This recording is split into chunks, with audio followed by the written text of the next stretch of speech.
Nasaan na ba ako? Kaninong tagay to? Ilang ulit na yan nag-iisip sa ibang kwarto.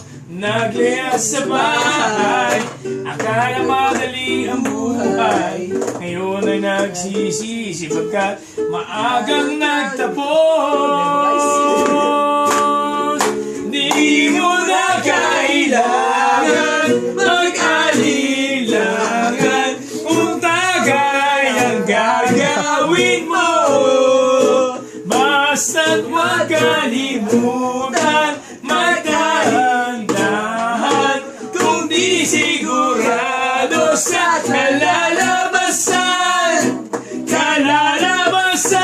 ng tinatagay mo.